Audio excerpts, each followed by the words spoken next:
Skin tint yan, girl. Oh, yung galing. Parang na-filter. Ay, nagtitira sa'yo. Wow. Colorette. Wow. As in, guys, hear me out, okay?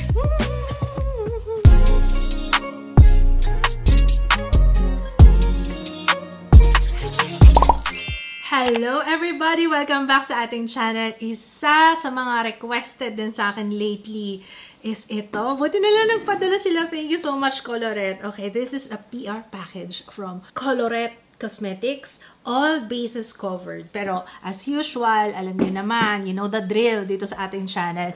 Kahit PR sent yan, kahit sponsored yan, rest assured, based yan sa aking experience. Okay? So let's... 4 easy steps. Wala na tayong hahanapin pa. Andito na lahat sa Colorette. Meron tayong sunscreen. Okay, we have the sun base, first base, second base, which is yung concealer. And then we have the third base. Ito yung invisible setting powder nila. Actually, excited ako dyan. Pwedeng ito na yung pang set. Oh, talaga. And then meron siyang cutie na orange bag here. Pouch. Puff siya. Okay, first of all, excited ako dito sa third base. Pero medyo nagdadalawang isip ako kasi hindi ako pala set with yung nasa compact, yung compact na powder. Laging pang set ko is powder. Yung setting powder, ganyan, hindi ako sure kung mag-work ito sa akin. Kasi most of the time, pag ganito yung ginagamit kong pang set, pang sandalian lang siya. You know, parang, kasi I have oily skin, parang mas trusted ko yung mga powdered na setting powder. I don't know, baka magbago ang aking pananaw ngayon. I'm not sure, pero gusto ko lang sabihin sa inyo bago tayo magsimula dito, na hindi ako sanay gumamit nito. Pero ngayon natin malalaman, malay nyo magbago ang aking pananaw pagdating sa setting powder. Let's start! So finally, ang Colorette, meron na silang sunscreen. This is their sun base. It's an everyday sunscreen primer. So perfect sa mga nagme-makeup talaga. And naghanap ako ng mga ibang details regarding this, pero wala akong... Okay, basahin na lang natin kung ano yung nakalagay dun sa mismong packaging. Dermatologically tested and non-comedogenic. So, ibig sabihin, hindi siya nakaka-clog ng pores. Yun ang claims niya. It has squalane, niacinamide, hyaluronic acid. And then sa likod, makikita mo na yung instruction on how to use. May kulay siya. Pero, is it a tinted? No, hindi siya tinted. Ganun talaga siya. Parang medyo, hindi siya white. It smells nice. Amoy sunscreen. Amoy na amoy mo talaga yung sunscreen.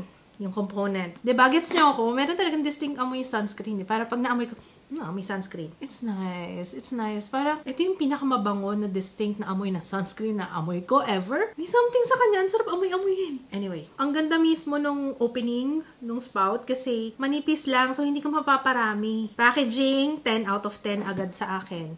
Okay, so half side muna tayo ng aking face. Ilang SPF to? Oh my gosh, hindi ko alam. Pero 30 ml to, guys. Wala kasi nakalagay dun sa may packaging. Okay, wait lang ha. Hahanapin ko.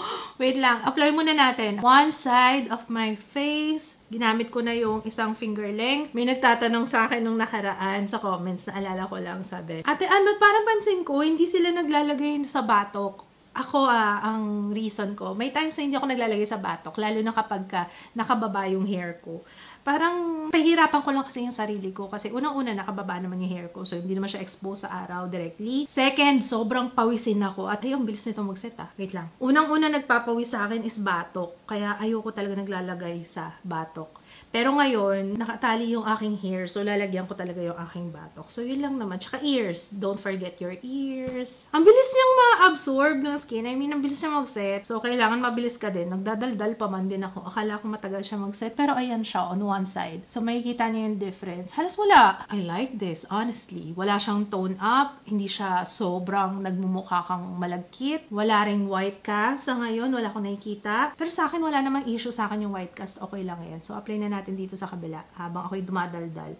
Okay lang sa akin yung may white cast at may tone up. Kasi sometimes yung ingredient ng sunscreen, yun ang nagkakos nun. Kasi kailangan mo rin yun para siyang reflectorizer. Kasi nga, diba, mas okay na gumamit ka ng bright colors or puti para nare-reflect niya yung init. Unlike kapag black, parang ina-absorb niya yung init, diba? Kaya hindi magandang gumamit ng black na shirt kapag mainit, diba? Yun yung rationale kung bakit okay lang sa akin na may tone up and medyo maputi yung face ko. when it comes to sunscreen, ha. Usually, yung mga physical sunscreen, yun yung may tone-up effect. Ayan, naglalagay ako sa batok kasi nakatali ang aking hair at alam kong exposed yung aking batok. Pero kailangan talaga naglalagay sa batok, ha. Ang nasabihan ko niya, naalala ko nitong nakaraan lang si Papa, sabi niya, hindi daw siya naglalagay sa batok. Kasi pinansin ko, sabi ko, parang medyo ano yung likod mo, iba yung kulay compared sa face niya. Sabi niya, hindi ako naglalagay ng sunscreen. So, maglagay ka, lalo ka na. Kasi diba yung mga lalaki, hindi naman mahaba buhok nila. So, expose yung batok nila. O, chika nyo na sa mga jowa nyo at saka sa mga Diyosawa nyo na kailangan mag-sunscreen sa batok. Ay, ibusin ko na lang to. Alam nyo, okay na okay sa akin yung kulay niya. Pang morena. As is! Walang nagbago. Oh.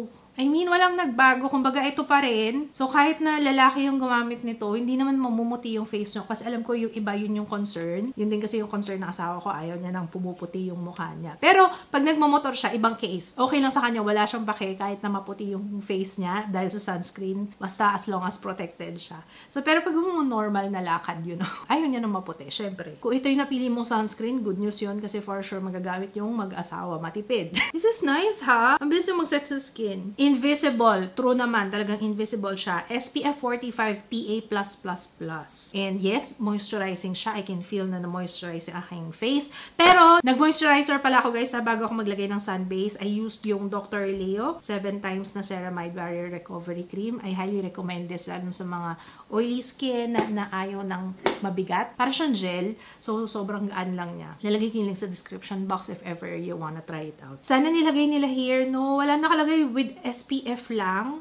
Why kaya? Bakit hindi pa nilagay dito kung ilan yung SPF niya talaga? I don't know. Moving on, first base tayo. So, lahat ng colorette yung gagamitin natin na base, no? Yung first base, nagawan ko na to ng review before, nung nilaunch siya. And swatches din ng lahat ng shades, I think. Alam ko ganun.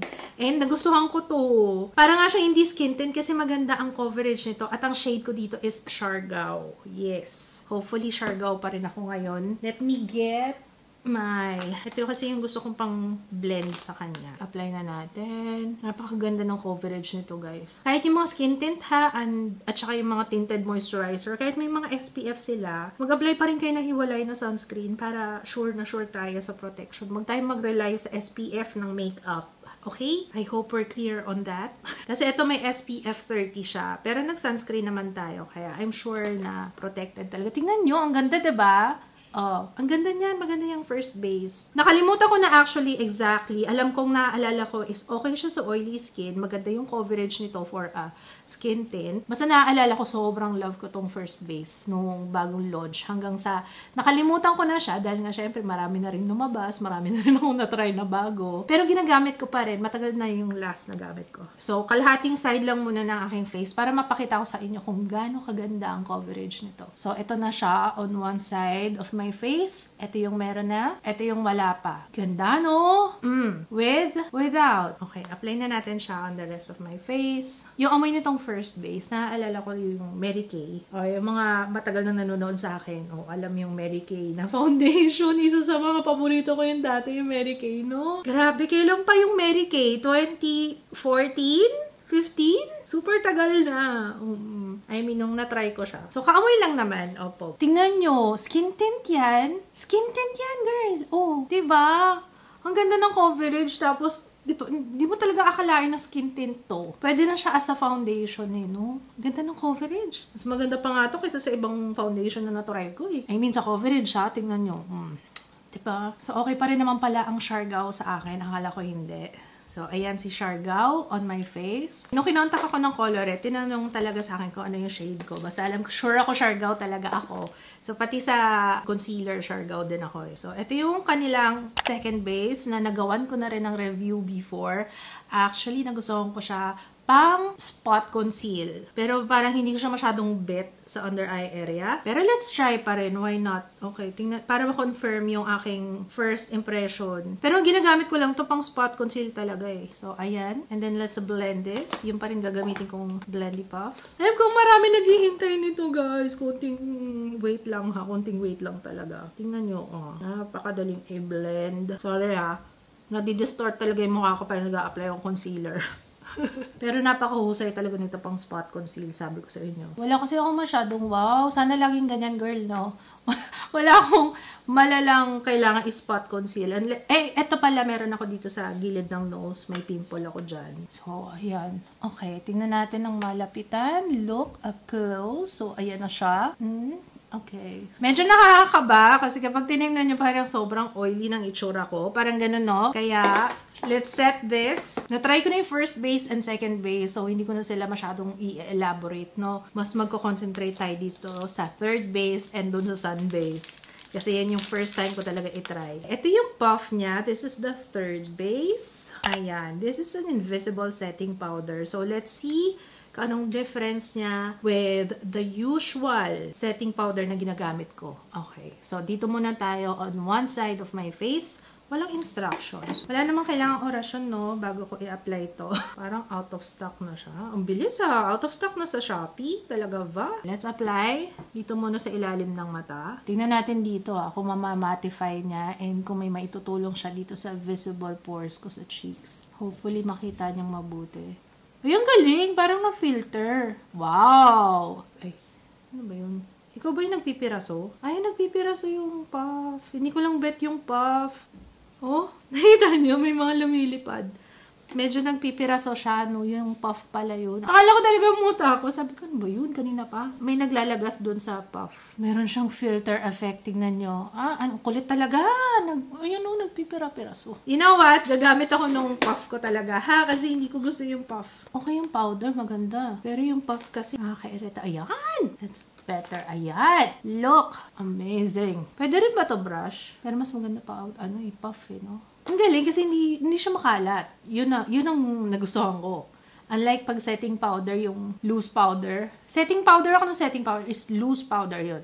Compared sa loose powder, di ba makalat yung loose powder? Ito, invisible talaga kasi walang kumakalat. I like it. So, compare na natin. Ito na, magkakaalaman na tayo. Side-by-side comparison. Ito yung naset natin with third base. And then, ito yung wala pa. Instantly mattified. And meron siyang filter. Kasi tingnan nyo dito, kitang-kita yung aking mga enlarged pores, visible pores dyan. Pero ito, wow, parang na-filter.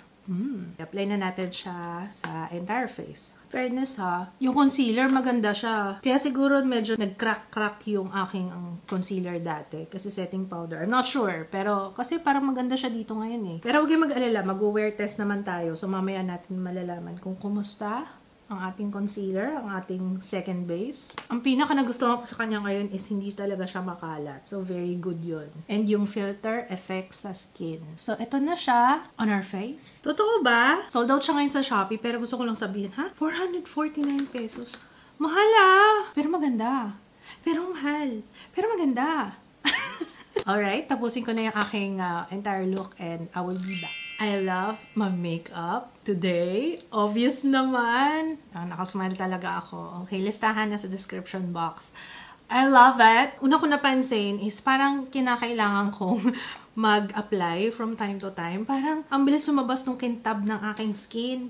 So mukhang kailangan kong mag-reapply from time to time. Ayan. Gusto ko ganyan. Parang ang bilis niyang mawala. Yun lang naman napansin ko for now. Mukhang kailangan kong mag-reapply kagad. Pero ang ganda na hindi niya pinapaputi yung aking face. So, walang shade to. Ito lang talaga. Huwag kayong matakot kasi invisible siya. Tingnan nyo. Hindi naman siya pumuputi, oh. Nagmumukhala, diba? Mukhang na filter, no? Colorette. Wow. Mas gusto ko to kasi yung gel na form. Kasi diba meron yung, diba yung Gel Lab, ano pa ba yung mga naglabas na last time? Easy, meron sila ng mga invisible na powder. Pero gel powder siya. Mas gusto ko to sa totoo lang. As an oily person, mas gusto ko yung powder. Kasi yung powder talaga, mafe-feel mo talaga na nag-mattify. Yung gel powder, visually, oo, mattify. Pero yung feeling, hindi siya feeling powder. Iba kasi yung feeling ng powder, eh, no? Parang medyo, di ba nga, pag pinagpapawisan tayo ng mga bata, di ba, lagi tayong pinupulbuhan. Kasi meron siyang comforting, you know. Kaya kung ako yung tatanungin nyo, as an oily person, mas okay sa akin ang powder talaga kaysa yung mga gel, yung mga ganon. Okay, it is now 2:36. Tingnan natin siya on natural lighting. Okay, ito siya on natural lighting. Natural lighting. Ayan. Parang medyo maputi pa nga sa akin si Siargao. Kasi nagtan ako nung nakaraan, diba? Kaya parang napuputian ako sa kanya ngayon. Pero Siargao talaga ako pagka bumalik na yung aking normal na skin tone. Up close. Okay, ayan. Okay, update guys. It's now 4:22. Hindi pa kami nakakalis. Paalis pa lang kami actually. Umulan kasi ng malakas. Pero ang oily. Mag-blot na ba ako? Mag-blot nga muna ako. Kasi yun yung napansin ko kanina eh. Bago ako mag-apply niyan. Gusto ko talaga mag-blot. Kasi sabi ko, parang super undewy. Sobrang dewy. Cannot be. Parang ganung level. Let's blot. Para mapakita ko rin sa inyo na hindi siya yung glow lang. Talagang oil siya. Pero maganda. Maganda. Tingnan nyo naman yung skin tint. O diba? Yung first base. O, yung second base, wala pa naman akong problema so far. Pero yung shine lang talaga sa mukha ko. And ulitin ko, I have very oily skin. Kaya talagang yan ang mga problema ko sa buhay. Opo. Let's blot. Dito muna sa baba. Nag-oil up na ako. Pero, i-re-apply natin yan, okay? Kailangan ko talaga mag-blot. Actually, kahit naman hindi na ako Daling ko pa ba to? Kasi, unang-una, wala siyang salamin. Alam nyo, namamahalan ako sa kanya. For its price, dapat may salamin. At saka mas maganda yung packaging. Namamahalan ako. Ganun na ba presyuhan ng compact powder ngayon? Parang 400 plus? Ay, wala na nga. Out of stock na yung third base. Yeah, ang price niya is 449 pesos. Pero, ang regular price na nakalagay dito is 599. So, para sa presyo na yun, nag-expect ako na mas maganda yung packaging at saka may salamin. Lalo na kapag kailangan mo siyang pang reapply, pang retouch, no? Okay, so let's apply. Medyo nagsa-start ng mag-dry yung under eye area ko. Nakikita ko na yung mga lines. Yung second base, gusto ko lang talaga siya pang spot conceal and pang brightening. Alright, so okay na, no? Compared kanina. Kanina kasi parang sobrang kintab ng face ko. Okay, let's go. It's 7:37. O, diba naglalakad talaga sa mall?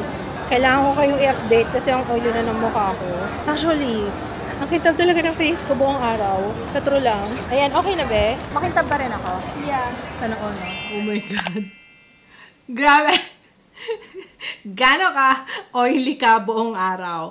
Napagod na nga akong kaka-apply nung invisible powder sa totoo lang kasi nga hindi naman talaga ako pala apply nun. Blot lang ako. Eh, ayun nga, nakalimutan ko yung blotting paper. So, yun na lang ginamit ko kanina. Para ano, kasi para, napansin ko, every time dumadaan ako, syempre may kita mo sa mall, may mga salamin yan, diba? Kita ko talaga. Sabi ko, ba't parang ang kintab-kintab ko? Grabe. As in, guys, kalahati pa lang yung binablot ko. Wala pa nga ako sa noo. Ayan na siya. Parang mapupuno na yung blotting paper. I didn't like the third base na pang set na. Siguro, eto, wait lang. Hear me out, okay? Kagaya nga sinabi ko na kanina, diba, nag-disclaimer na ako na hindi talaga ako sanay na gumagamit ng compact na powder when setting my makeup. Kasi nga, I have a feeling na ganito yung mangyayari. So, guess what? Ganun nga talaga yung nangyayari. Hindi talaga ako para sa ganun. Pang loose setting powder talaga ako. Hindi ako pwede. Yung level ng oil ko, hindi carry yung compact lang. Kailangan talaga nito loose na powder. O, ayan na, na-blot ko. Kalahati ng face ko. Napuno ko talaga siya. Kalahati lang ng face. Yan na, ito pa ang oil ko pa dito. Oh.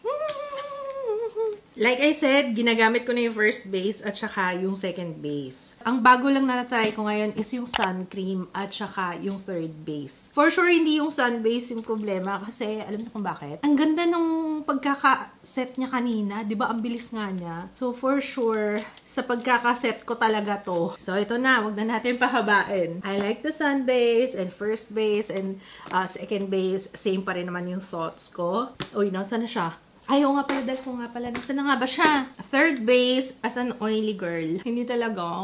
Hindi talaga maganda sana yung blurring eh. Hindi siya pwedeng pang set. Alam nyo, gagamitin ko na lang to pang touch up. As in literal na pang touch up. Kung gusto nyong takpan. Kunwari, ayan. Ay, medyo nakikita na yung visible pores ko. Kasi effective naman siya. Tingnan nyo naman, oh. Effective naman siya. Hindi ko naman sinabi talaga hindi siya mag-work.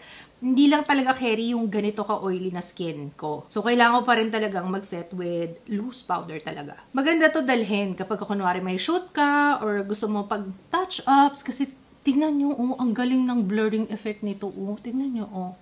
Nawala, di ba? Nawala kagad yung parang na-filter yung ating mga sumpa dyan. Oh, hindi ko lang gusto yung ano, kanina pa nagpipiraso.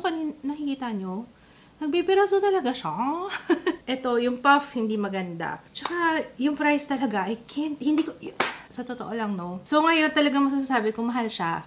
I mean, ang mahal niya, kasi kung hindi ko nakakailanganin pa ng loose powder to set my makeup, perfect na talaga to eh. Yun nga lang talaga, hindi talaga siya pwedeng as setting powder sa akin, hindi. Pang touch up lang siya. Kaya nga tinatanong ko rin kayo, ganun na ba presyohan ng compact powder ngayon? Parang medyo mahal na siya, ano. Tapos wala pa siyang salamin. Tapos hindi ko pa bet yung ano, hindi maganda yung puff. Nagpipiraso, naghihimulmul siya. Siguro yung pagkakaano nito, pagkakakat nito feeling ko. Every time na magpupulbokan, let me know kung meron din naka-experience yan. Siguro pag nilaban na to, medyo okay na siya. So, there you go. Let me know your thoughts as well kung nasubukan nyo na tong product na to. Please feel free to comment para ma-share nyo rin sa iba. Okay? Okay. So, ayun lang. Maraming salamat. I will see you again on my next one. Kung meron kayong request, sige, comment lang kayo dyan. Links ng mga products na nabanggit ko for today and ginamit ko nasa description box. Maraming salamat. Kung hindi ko pa nakaka-subscribe, make sure to subscribe.